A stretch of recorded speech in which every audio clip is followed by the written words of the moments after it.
Mkuu wa wilaya ya Nyamagana Amina Makiragi ameendelea na ziara yake ya kusikiliza na kutatua kero za wananchi katika kata ya Buongwa na Kishili, ikiwa ni sehemu ya mkakati wa kuimarisha utawala bora na kutoa huduma kwa ukaribu.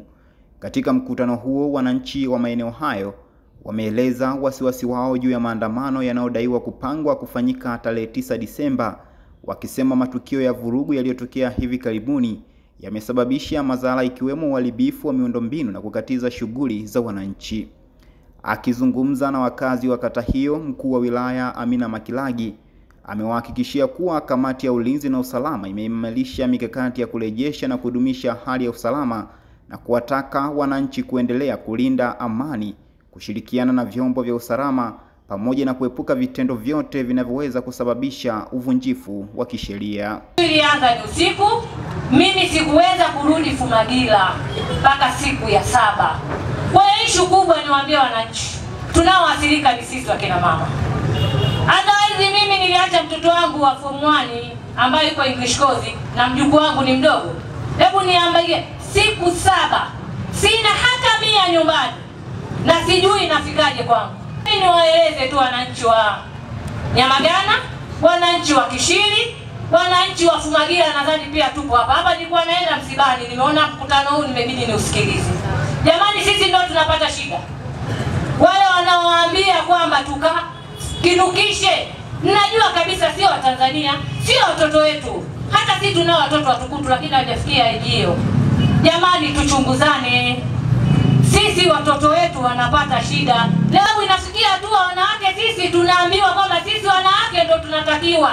Yaani sisi wanawake ndio tunatakia, na kati sisi wanawake tunawazaa wenyewe, kwani wanaume wazaliwa na nani? Sasa leo ukiwamaliza wanawake nani atazaa? Hebu tukae tujifikirie jamani. Sisi ndio mama tunaokwenda leba, sisi ndio mama tunawabeba nyinyi, sisi ndio mama tunapata uchungu, tunakwenda kuwatoa nyinyi wanaume. Wapi tunakwenda? Wapi tumekosea? Kama tumekosea tukae sasa hapa tumweleze mkuu wa wilaya. Mkuu wa wilaya tusaidie wakina mama tuna shida. Mkuu wa wilaya wasaidie vijana hawana ajira.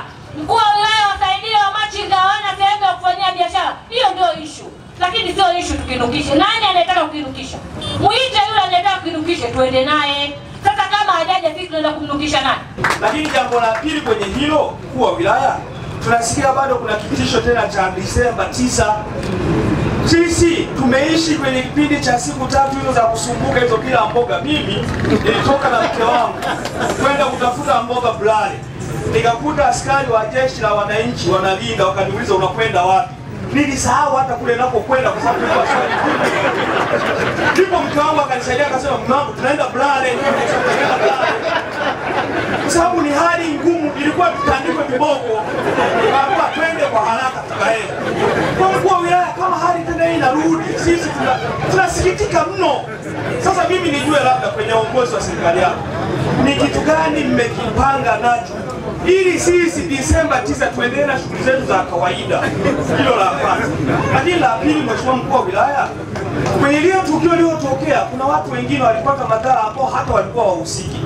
Sisi hapa mtaani kwetu tumezika watu ambao tunajua kabisa ni watu wema, wanaishi maisha safi na walifuatwa na matukio mabaya. Lakini achilie hiyo, kuna wafanyabiashara waliibiwa huko. Kuna mfanyabiashara ameibiwa mchele karibia kilo 600. Labda mkuu wa wilaya utuambie na serikali yako ni nini ambacho pia serikali imepanga kwa wale waliopata madhara bila nje ya kuwa na wenyewe. Kwa sababu kwa mfano mimi nyumbani kwangu nilipokuwa nimekaa, tulikuwa tumekaa tumetulia nyumbani kama tumetii sheria ambayo ilikuwa imesema tusitoke majumbani. Lakini tulisikia milio mpaka inafika mpaka huko tulikokaa tumekaa. Kwa mheshimiwa mkuu wa wilaya, mimi ni kuombe na niwaombe wananchi wenzangu, mimi nawafahamu kabisa nini tumeishi wote Buongwa hapa. Hakuna mtu anayetaka madhira yaliyotokea kipindi kile hayupo kati tunapoishi hapa. Lakini wakati huu pia mkuu wa wilaya, tukubali pia ukweli mwingine tunaotaka kuukwepa. Ukweli mwenyewe ni ule, wale wanaofanya maandamano ni wale watu wasiokuwa na cha kupoteza, watu wasiokuwa na familia, watu wasiokuwa na mahali pa kuishi na kulala. Na mara nyingi tumesema kwenye mkutano hapa kwamba hawa vijana, kwa nini serikali isitafute namna ya kuwasaidia?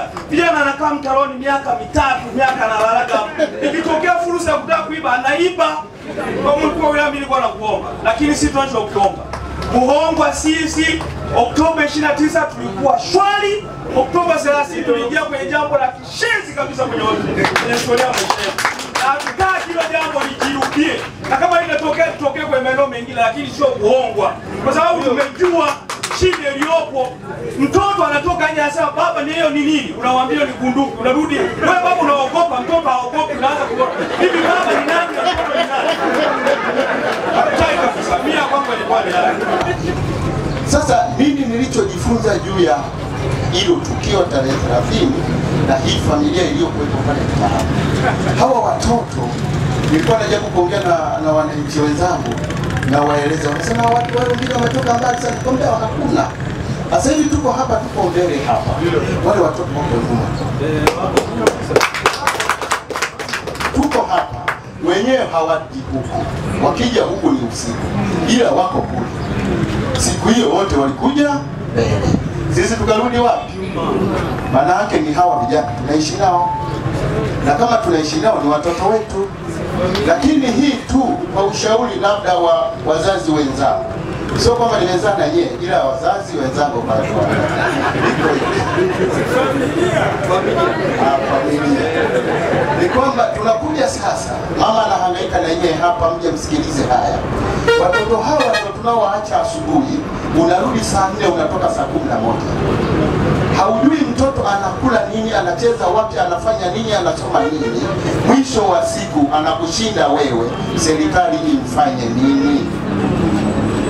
Ninaombeni wazazi wenzangu, hebu tuiangalie hii mali unaoitafuta huko. Unaenda asubuhi, unarudi usiku, haujui watoto wameishije. Siku moja utajua, utashindwa hata umwachie nani, kwa sababu hakuna uliyemwacha nyuma, na hakuna atakaye kuletea mkoti kwa sababu uliwacha ukaenda kuuza matikiti maji. Naomba tuangalie wale watoto, tupate hela, wale vizuri, wasome vizuri, wavae vizuri, na wenyewe watafurahi. Na serikali itakuwa na matunda mazuri kwa hao watoto tulionao. Kuanzia maeneo yote, lakini vile vile na kujiandaa vizuri kimkakati ili kama kuna viashiria vyovyote vya kuhatarisha usalama tuvizuie mapema kabla hatari haijatokea. Maana sasa tumeshaumwa na nyoka, kila tukiona nyasi lazima tushtuke. Kwa hiyo nimekuja kabisa kuwathibitishia na kuambia kwamba katika eneo hili tumejiandaa vizuri zaidi. Kwa hiyo leo rasmi kwenye mkutano huu nimekuja pia kutoa tangazo, kwa sababu baadhi yenu mnasoma kwenye mitandao na baadhi yenu mmejiandaa na baadhi yenu hamfanyi kazi, mnasubiri kufanya matatizo kwa walio wengine. Mimi wala siji kuwatisha, sikuja hata kuwatisha, lakini kwa kweli atakayefanya hilo jambo la hatari katika wilaya yetu, unaenda kuiba mali za watu, unaenda kuchoma vitu vya watu, mali za umma, kwa kweli sio kutafuta mchawi. Tumejiandaa vizuri. Nataka nitangaze kabisa tumejiandaa, usije ukatafuta